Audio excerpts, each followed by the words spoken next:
নমস্কাৰ। আজি পবিত্ৰ বিধানসভাত এটা অপ্ৰীতিকৰ পৰিস্থিতি হ'ল।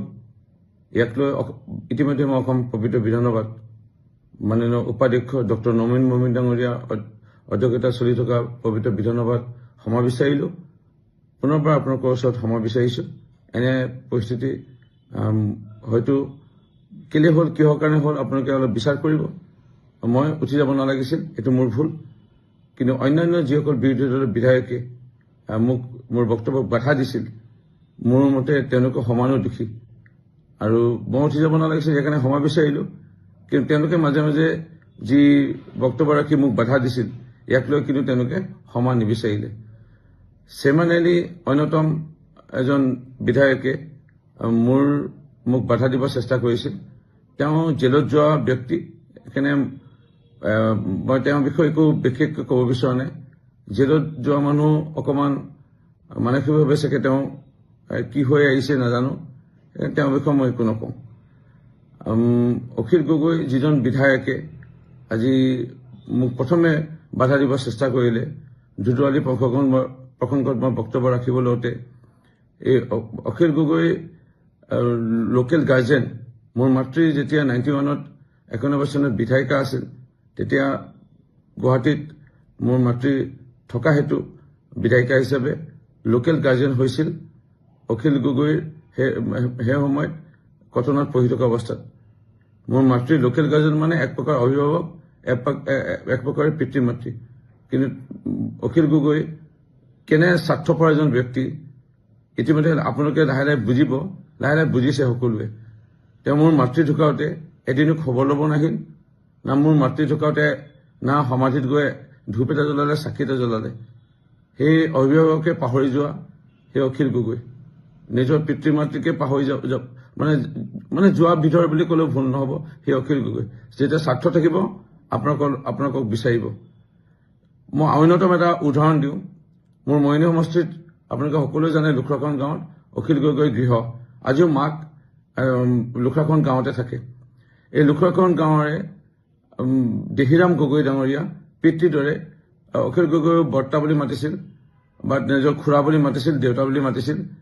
তেওঁৰ পুত্ৰ বুবুল গগৈ ডাঙৰীয়া অখিল গগৈক দিনে ৰাতিয়ে নিজৰ মটৰচাইকেলত ঘূৰাই মেলি নিজৰ টকা পইচা খৰচা কৰি বৰষুণে ৰ'দে কষ্ট কৰি পেলাই এই বুবুল গগৈ ডাঙৰীয়াই পৃথিৱী দেখুৱাইছিলে বা ৰাজনীতি দেখুৱাইছিলে বা সমাজখনৰ ওচৰত চিনাকি কৰাই দিছিলে অখিল গগৈক। কিন্তু এই বুবুল গগৈ ডাঙৰীয়াৰ পিতৃ দেহিৰাম গগৈ ডাঙৰীয়াৰ শ্ৰাদ্ধত বা মৃত্যুত এদিনো গৈ খবৰ নললে। যোৱাকালি সকাম হৈ গ'ল, আজি ভোজ হৈ গ'ল। মই স্থানীয় বিধায়ক হিচাপে হওক, এজন নমস্য সমাজকৰ্মী জ্যেষ্ঠ ব্যক্তি দেহিৰাম গগৈ ডাঙৰীয়াৰ গৃহত দুবাৰকৈ গ'লো। কিন্তু অখিল গগৈ যাক ব্যৱহাৰ কৰিলে, যেতিয়া তেওঁ বৃদ্ধ হ'ল, তেওঁ কাম নাইকিয়া হৈ গ'ল, তেওঁক পাহৰি গ'ল। কাম যেতিয়া আদায় হৈ যাব অখিল গগৈ পাহৰি যাব। এইটো তেওঁৰ স্বভাৱ। ইয়াৰ বিষয়ে আপোনালোকক জনালো, লাহে লাহে আপোনালোকে বুজিব। চেয়াৰমেন আলীৰ বিষয়ে ক'লো, অখিল গগৈৰ বিষয়ে ক'লো। অখিল গগৈ কোন কি লাহে লাহে ৰাইজে বুজিছে। সেই 2014-15 চনত পূৰ্ব মুখ্যমন্ত্ৰী তৰুণ গগৈ ডাঙৰীয়াৰ সময়ত কৃষকসকলক খোজকাঢ়ি লৈ গ'ল মাটি পটা দিয়াম বুলি। আজি মাটি পটা দিয়াম বুলি কৈ নিজে মাটি লৈ ল'লে অৰ্কিড পাৰ্কত আৰু কৃষকসকলক লাট মাৰি দিলে বা ঠগি দিলে। সেই অখিল গগৈৰ বিষয়ে আপোনালোকে লাহে লাহে শিৱসাগৰবাসী ৰাইজে লাহে লাহে বুজিছে, আৰু অলপ বুজিবলৈ বাকী আছে, লাহে লাহে বুজিব। বাকী আমাৰ মইনী সমষ্টিৰ মানুহে জানে আৰু লাহে লাহে বাকী মানুহবোৰ তেওঁৰ বিষয়ে গম পোৱা হৈছে। চেয়াৰমেন আলী অখিল গগৈৰ বিষয়ে ক'লো। 3জন মানুহে মোক বেছিকৈ বাধা দিছিল আৰু আজি বিশেষকৈ এতিয়া তৃতীয়জন হ'ল বিৰোধী দলৰ দলপতি দেৱব্ৰত শইকীয়া। দেৱব্ৰত শইকীয়াৰ বিষয়ে মই এইটোৱে ক'ব বিচাৰিম, যেতিয়া ধুদুৱালি প্ৰসংগ ওলালে, তেওঁৰ পিতৃ প্ৰয়াত মুখ্যমন্ত্ৰী সন্মানীয় হিতেশ্বৰ শইকীয়া ডাঙৰীয়া যেতিয়া মুখ্যমন্ত্ৰী আছিল, এই ধুদুৱালি ঐতিহাসিক ধুদুৱালি আহোম ৰজাদিনীয়া এই ধুদুৱালিত 3 লেন যুক্তটো বাদ দিয়ক, 2 লেন যুক্তটো বাদ দিয়ক, 1 লেন যুক্ত ৰাস্তাই ভালজনে বনাব নোৱাৰিলে। এতিয়া মাননীয় মুখ্যমন্ত্ৰী ডক্টৰ হিমন্ত বিশ্ব শৰ্মা ডাঙৰীয়াই 3 লেন যুক্ত ৰাস্তা অসম মালাৰ অধীনত বনাই আছে। এই প্ৰসংগত কওঁতে তেওঁ জ্বলন হ'ল আৰু পিছলৈ গৈ এনেধৰণে বাধা দিব চেষ্টা কৰিলে। যাকে নহওক, এইটো এটা অপচেষ্টা তেওঁলোকে কৰিছে। মই যিমানটো জানো 90 নহলেও 80% মানুহে জানে ৰূপজ্যোতি কুৰ্মী। সেইকাৰণে মইনু সমষ্টি ৰাইজে আজি 5বাৰ আমাক বিধায়ক ৰূপে নিৰ্বাচিত কৰিছে।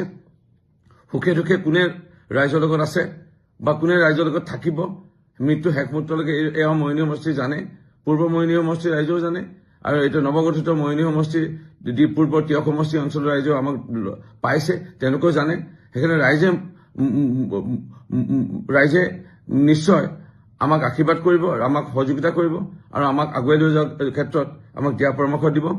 থাকিল কথা, মোক যদি কোনোবা সন্মান নকৰে মই কেতিয়াও সন্মান নকৰোঁ, আৰু মোক যোনে সন্মান কৰিব মই তাৰ 100 গুণ বেছি সন্মান কৰিম। এয়া সমষ্টিবাসী ৰাইজে জানে।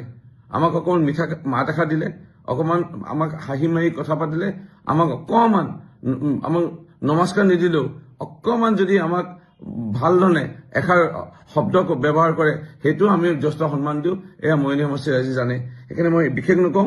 এই 6 মিনিটৰ ভিডিঅ'ৰ পিছতে আৰু এটা ভিডিঅ' আছে। আজি অসম পবিত্ৰ বিধানসভাত আজি আমাৰ দলৰ তৰফৰ পৰা মোক 10 মিনিট ক'বলৈ সুযোগ দিয়া হৈছিল। এই 10 মিনিট 7 মিনিট কেইটামান ছেকেণ্ড যোৱাৰ পিছতে এই 3জন নাম লোৱা বিধায়কে মোক বাধা দিব চেষ্টা কৰিলে আৰু এনেধৰণৰ এটা পৰিস্থিতিৰ সৃষ্টি হ'ল। পুনৰবাৰ মই বিধানসভাটো সমাৱেশৰ লগতে আপোনালোকৰ ওচৰত ক্ষমা বিচাৰিছোঁ। এনে মই কাম উঠি যাব নালাগিছিলে। হয়, এয়া মই আৰু কেতিয়াও ভৱিষ্যতে নকৰোঁ। আপোনালোকে মোক ভাল ধৰণে আপোনালোকে পাব, এজন ভাল মানে বক্তা হিচাপে পাব। আজিও বক্তব্য ভাল দিছোঁ, আপোনালোকে শুনিব। অনুগ্ৰহ কৰি মোৰ বক্তব্য শুনিব। তাৰ মাজতে কিন্তু 7 মিনিট কিমান ছেকেণ্ডৰ যোৱাৰ পিছতে এটা অপ্ৰীতিকৰ পৰিস্থিতিৰ সৃষ্টি হ'ল। তাৰ আগলৈকে মই ধুনীয়াকৈ বক্তব্য ৰাখি আহিছিলোঁ। মাননীয় দেশৰ প্ৰধানমন্ত্ৰী নৰেন্দ্ৰ মোদী ডাঙৰীয়া, মাননীয় মুখ্যমন্ত্ৰী ডক্টৰ হিমন্ত বিশ্ব শৰ্মা, কেন্দ্ৰৰ ৰাজ্যৰ NDA চৰকাৰৰ কথাই কৈ আছিলোঁ। ইয়াত বিৰোধী দলন হ'ল, তেওঁলোকে গম পাইছে যে 26ত আহিব নোৱাৰিব। ইয়াক লৈ তেওঁলোকে এটা পৰিৱেশ সূচনা কৰিব বিচাৰিছিল, কিন্তু মই জনাত তেওঁলোক বিফল হ'ল। মোৰ ভিডিঅ'টো ইয়াৰ পিছতে আছে বিধানসভাৰ, শুনিব।